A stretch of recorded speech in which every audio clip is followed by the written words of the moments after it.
ரத்தம் குத்தம் இருக்கு, வன்முறை நிறைந்த படமா இருக்குமோ? இல்ல சார், அப்படி இல்ல. வன்முறை ஒரு அவங்களுடைய வாழ்க்கை முறையே அந்த மாதிரின்றதுனால பாக்குறதுக்கு அப்படி இருக்கும். பட் ரொம்ப வன்முறை கலந்ததெல்லாம் இல்ல.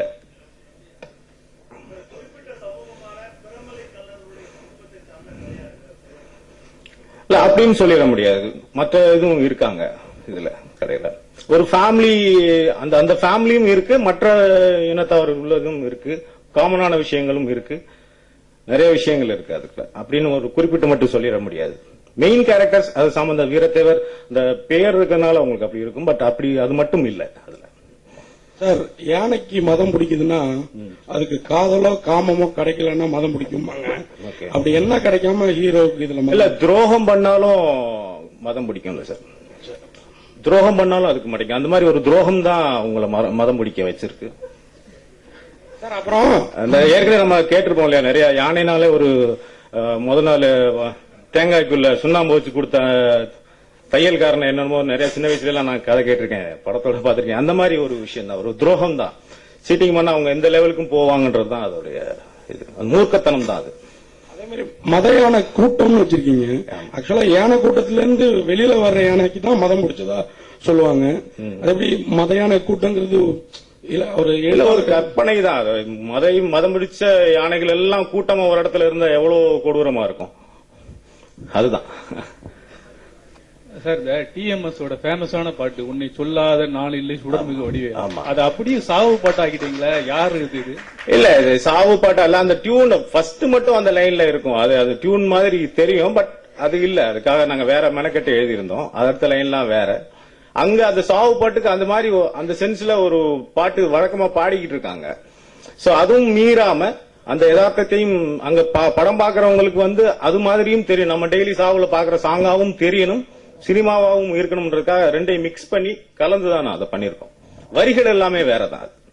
அதுக்கு தொகையரெல்லாம் வேற மாதிரி தான் எழுதியிருக்கோம். அந்த 2 லைன் அவங்களுக்கும் உள்ள டவுன் டு எர்த்தா நம்மள அவங்களும் ஃபீல் பண்ணுன்றதுக்காக தான் வேணும்னே தான் அதை பண்ணிருக்கோம். இப்ப யானைக்கு முதுமலையில புத்துணர்வு முகாம் கொடுக்கறாங்க அரசாங்கத்திலிருந்து. சரி, அந்த மாதிரியான விஷயம் படத்துல ஏதாவது இருக்கா? இல்ல, மனுஷனுக்கு புத்துணர்வுனா திருந்துற இடம் தான் போகணும், ஜெயிலுக்கு போகணும். ஜெயிலுக்கு போனாதான் திருந்துற இடம் அப்படின்னு நினைச்சிட்டு இருக்கோம். அந்த மாதிரியான விஷயங்கள் இருக்கும் படத்துல. மனுஷனுக்கு என்ன சொன்னா புத்துணர்வு வருமோ அதை செய்யறோங்க. இல்ல, ஜெயில் திருந்துற இடம் தானே சார் நம்ம நினைச்சிட்டு இருக்கோம். அப்படிதான் சொல்லி கொடுத்துருக்காங்க. அதை பேஸ் பண்ணி தான் நான் சொல்லியிருக்கேன் சார். சொல்லுங்க.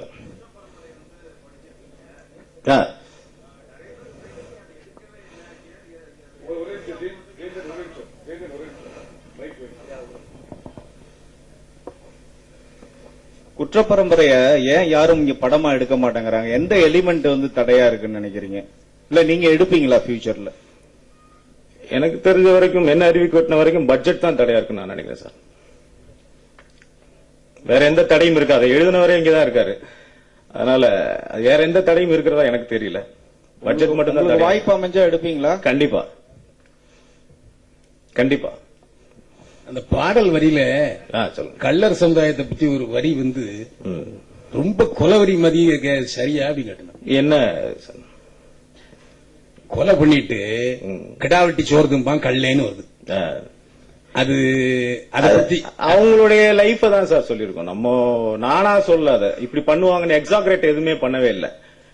ஆக்சுவலி ஜெயிலுக்கு போயிட்டு வந்தா அவங்க செய்முறை செஞ்சு கூட்டு வரணும். வேஷ்டி புது ஷர்ட் எடுத்துக்கொண்டு கொடுக்கணும், கோழி அடிச்சு குழம்பு வைக்கணும். ஆஸ்பத்திரியில இருந்து போயிட்டு வந்தா கோழி அடிச்சு குழம்பு வைக்கணும், இல்லன்னா மச்சனக்காரன் கோச்சுக்குவான். இது இன்னமும் அங்க நடந்துகிட்டு இருக்கு. அதுதான் நான் சொல்லியிருக்கேன். நான் எதையுமே கற்பனையா சொல்ல, நடந்ததுதான் அப்படியே சொல்லியிருக்கேன். மொய் விருந்த பற்றிய கதைன்னு நீங்க ஒரு நிறைய மொய் விருந்து இல்ல சார், இது செய்முறை. மொய் விருந்துன்றது இந்த பக்கத்துல அந்த சைடு என்ன பேர் இருக்குன்னு தெரியல. ஐ மீன் கோயம்புத்தூர்ல அந்த சைடுல இருக்குன்னு நினைக்கிறேன் மொய் விருந்துன்றது. இங்க செய்முறைன்றதுதான் அதுக்கு பேரு. இல்ல, பாரதி ராஜா படத்திலே மொய் விருந்து வந்திருக்கேன். இவ்வளவு டீட்டெயிலா நான் பண்ணல சார். இவ்வளவு டீட்டெயிலா எந்த படத்திலையும் வந்திருக்காது. டெத்துக்கு செய்முறை செய்யணும்ன்ற விஷயம் எங்கேயுமே பதிவு செஞ்சதா என்ன நாலேஜுக்கு வந்ததில்லை. நான் என்ன பாக்கல. இளவுக்கும் செய்முறை செய்யணும்ன்றது இன்னும் நடைமுறையில இருந்துகிட்டு இருக்கு. செயின் போடணும், மோதிரம் போடணும், இதெல்லாம் இருக்கு அங்க. இது இந்த மாதிரி விஷயங்கள் நிறைய விஷயங்கள் இதுல பதிவு பண்ணிருக்கேன் சார். அப்புறம் அந்த ஓவியாட்ட ஒரு கேள்வி கேட்கணும். தமிழ்நாட்டு பெண்களோட காதல் டவுட் பண்ண மாதிரியே உங்க ஊர் பெண்லாம் காத்திருக்க மாட்டாங்க, நான் காத்திருப்பேன் அப்படிங்கிற மாதிரி டயலாக் பேசுறாங்களே, தமிழ்நாட்டு பெண்கள் காதல் காத்திருக்க மாட்டாங்களா? இல்ல, படத்துல இது ஃபுல்லா பார்த்தாதான் தெரியும். அதுக்கு இவங்க சொல்றது மாதிரி லீடு ஒண்ணு அவர் ஒண்ணு சொல்லிருப்பாரு, அதுக்கு பதிலா தான் இருக்குமே தவிர இது அப்படி இல்ல. சரி, இந்த மதையான கூட்டத்துக்கு நடுவில் கேரள மயில் எதுக்கு? இல்ல, அந்த சரௌண்டிங்ஸ் பாத்தீங்கன்னா தேனி கம்பம் மாவட்டங்கள்ல வந்து கேரளாவில இருந்து படிக்க வர நர்சிங் பொண்ணுங்கள் ஜாஸ்தி, கேரளா பெண்கள் ஜாஸ்தி. அங்க படிக்க வர்றவங்க அங்க இருக்காங்க. அதே நேட்டிவிட்டியா இருக்கணும்ன்றதுக்காக தான் அதை பர்பஸாவே தான் அதை வச்சிருக்கேன். வேலை ராமூர்த்தி பேசும்போது சொன்னாரு, இனி எந்த இடத்துல கூட அன்பை காட்ட விடல, ஆனா அன்பும் வீரமும் கொண்டவன் தான் நான் சொன்னாரு. அப்போ அது எப்படி எனக்கு புரியல. ஏன்னா அன்பு இல்ல, இப்போ ஏகாதசி சொன்னார் இல்லையா, அவங்க அன்பு காட்டுற விதம் வேறையா இருக்கும். ஏய் சாப்பிட்டு போயா சொல்றோம்ல அவதான். இப்ப யானை வந்து நம்மள கொஞ்சறதுக்காக தலையில தூக்கி வைக்கும், பயமா இருக்குல்ல, அவ்வளவு தூரம் வெயிட்ட தூக்கி தலையில வச்சா அது பாசமா தான் தலையில வைக்கும், ஆனா காட்டுற விதம் நமக்கு பயமா இருக்கும். இப்படிதான் அவங்களுடைய அன்பை காட்டுற விதமா இருக்கும். சொல்லுங்க சார். ஓகே, அவரோட பாணில இருந்து பிரதிபலிப்பா அந்த ஒரு ஷேடோ கிரிய உங்க கையாளுற பாணி இருந்ததா, இல்ல அதுல இருந்து வெளிப்பட்டு யூனிக்கா ஏதாவது உங்க பாணிக்கு தனியா ஏதாவது எஸ்டாப்ளிஷ் பண்ணிருக்கீங்களா? இல்ல, அவர்கிட்ட இருந்த அவர் வந்து அவர்கிட்ட சேர்ந்தோன்னா எது நல்ல சினிமா எது கெட்ட சினிமா, ஐ மீன் கெட்ட சினிமான்றதை விட எது நல்ல சினிமான்றதை சொல்லி கொடுத்திருக்காரு, எது யதார்த்த சினிமான்றதை சொல்லி கொடுத்திருக்காரு, எப்படி இருக்கணும் ஒரு சினிமான்றது. அதுல எனக்கு அவர்கிட்ட இருந்து பிடிச்சுக்கிட்டதை எனக்கு பிடிச்சத விஷயங்களை வச்சு யதார்த்தமா படம் பண்ணிருக்கேன். உங்க பாணியில பண்ணிருக்கீங்க? ஆமா, கண்டிப்பா.